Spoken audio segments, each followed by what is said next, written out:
Hi, I'm Rich Stearns, the author of The Hole in Our Gospel and the president of World Vision in the United States. And I want to take an opportunity to speak to any pastors that might be watching this right now. And maybe you're considering how you might use this curriculum based on my book, The Hole in Our Gospel, with your church or with the small groups within your church. And, should I or shouldn't I? And would this be a helpful tool for my church?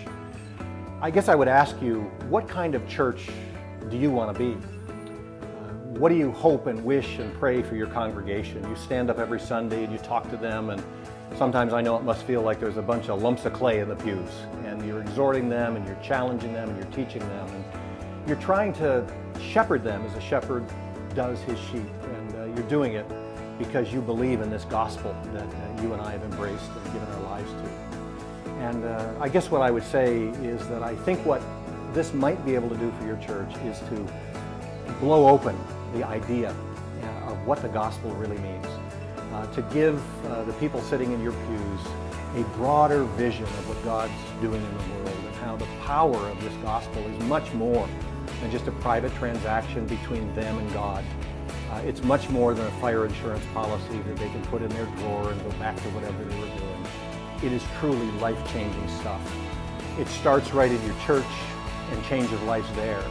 It goes into your community and into the world, into the far reaches of the world, and it can literally change the world.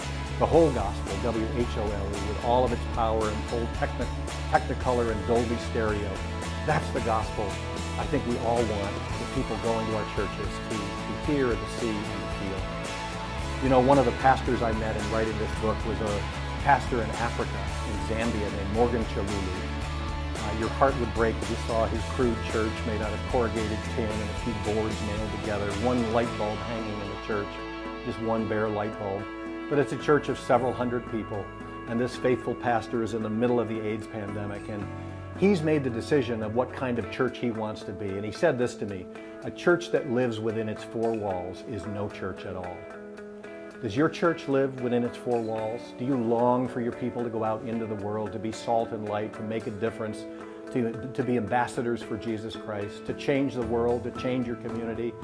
That's what Morgan Chalulu had as a vision for his church.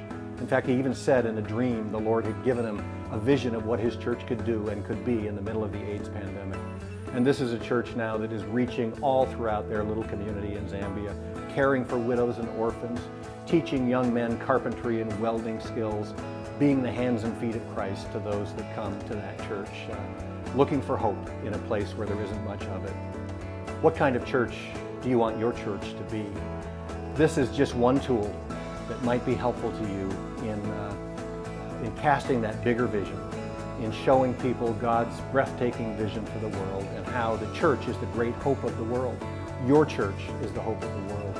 Your church is the answer to someone's prayer somewhere in the world, a widow, an orphan, a person that's suffering, a person that's in need, a girl that's pregnant, someone in a drug addiction rehabilitation facility, a homeless person. Your church is the answer to their prayers. And my prayer for you would be that this curriculum and this book could be used of God to make a difference, to make that kind of difference for you, for the people that go to your church, and for the world. May God bless you as you consider this decision, and I hope this is a useful tool for you and your congregation. Thank you.